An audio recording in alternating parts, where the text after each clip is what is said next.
Welcome to the latest roundup of news and polls from Ipsos MORI. And this month, the key issue facing Britain is, as usual in 2020, the coronavirus.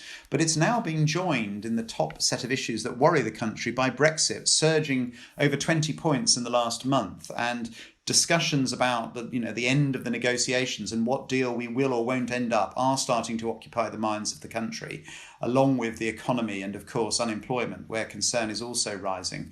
Most people in Britain do not believe that Boris Johnson is going to be able to get a good deal, so there will be delight if he does or is able to sell whatever he does as a good deal. And in terms of who people would blame, it's a sort of plague on all your houses. 44% of the British blame their own government if we can't get a good deal, 40% the European Union. So, a lot of sort of unhappiness about it, but nobody particularly getting singled out for the blame. It seems to be two bald men arguing over a comb. Overall, the British are sort of pessimistic about Britain as we limp through the rest of 2020 with the economy suffering, the coronavirus looking like a second wave as our tracking of antibodies and antigens with Imperial College shows. And overall, only 49% of people this year now say that Britain is a force for good in the world. That's down from 6 out of 10 last year. So although more people than not want Britain to play a major role in the world and to punch above its weight, we are slightly pessimistic. And I think that's interesting because when you look at how Britain is regarded outside Britain, and Dominic Raab, the Foreign Secretary, drew attention to this recently, many more people around the world actually tend to still look up to Britain despite our internal troubles. And in a sense, outside the world, we're seen almost better than we are internally.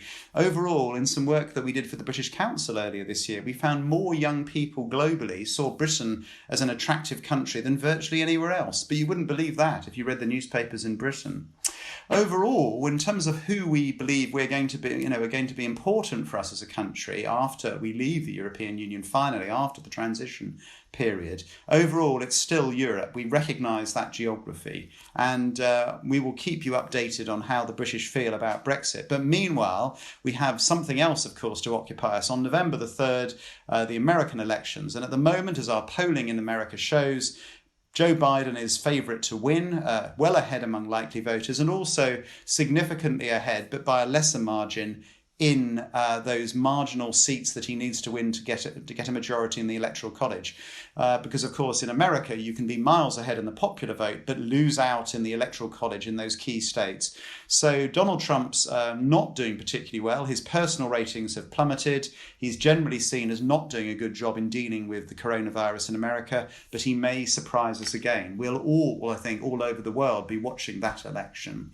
If you're interested in the American election, do join us on the 19th of October. My American colleague, Cliff Young, who is doing our blow-by-blow, day-by-day polling in the States, will be there, as will Yasmin Seren from The Atlantic, Duncan Edwards from British American Business, chaired by the wonderful Kelly Beaver from the Ipsos MORI Social Research Institute. Sign up here. It should be a really interesting discussion.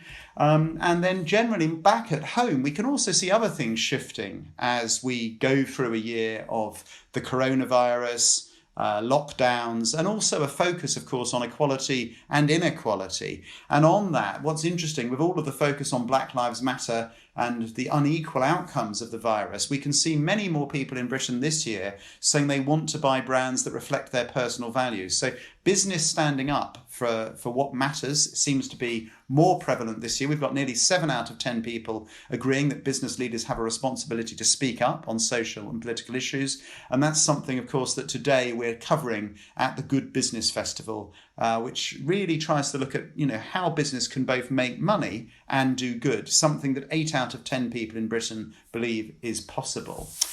We've also looked at support for Black Lives Matter in Britain, and 51% of the British say they support the aims of the movement. I think that's probably mostly around racial equality and its anti-racist message, possibly more than its message about completely driving the collapse of capitalism, which the local chapter is quite keen on. And overall in Britain, we have only a minority of white people who think that the country is racist, 3 out of 10, higher among young people. Among black people, though, it's a majority, and that just shows how much more work we have to do. The only perhaps good thing in all of this is that we find that only 10% of people in Britain think our police are intentionally racist. In America, that figure is nearly 4 times higher. So overall, most people in Britain say you don't have to be white to be British. And overall, most people say we support Black Lives Matter.